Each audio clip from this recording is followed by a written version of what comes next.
Zkusme najít souvislosti.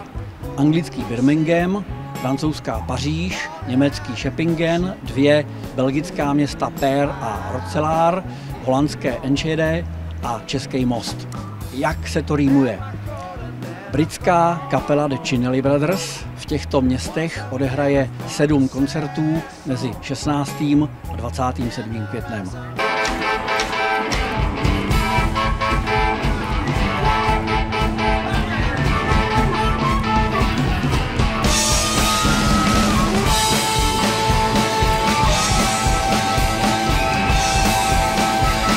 Díky výbušným živým vystoupením plným radosti a energie si čtyřicátníci Chinelly Brothers získávají věrnou a stále se rozšiřující základnu fanoušků v klubech a rockových festivalech v Americe, Velké Británii i v Evropě.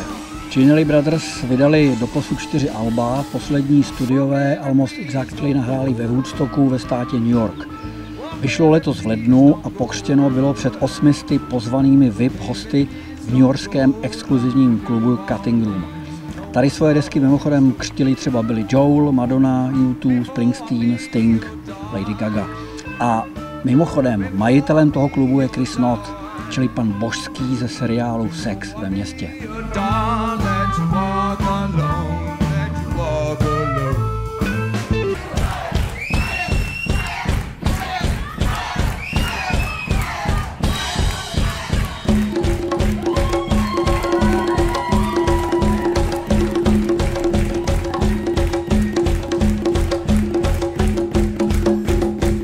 Chinelly Brothers je špičková anglická klubová kapela. Muziku staví na základních kamenech taneční hudby, na autentickém rytmem blues, soulu s nádechem Beatles, Little Feat, Stevie Wonder, Ray Charles nebo Steve Winwood.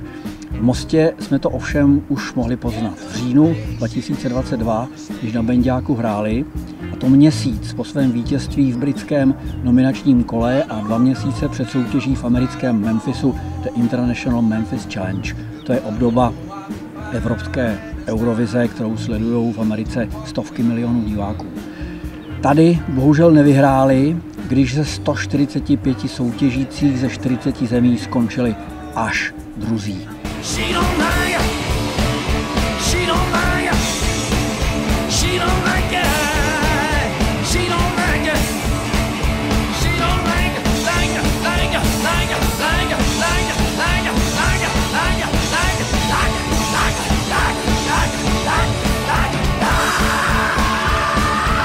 A mimochodem, vstupenky na Chinelly v Evropě jsou za 20 až 30 euro. Tady u nás na Benďáku jsou za polovic.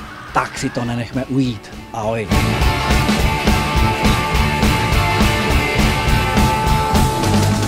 Thank you all very much.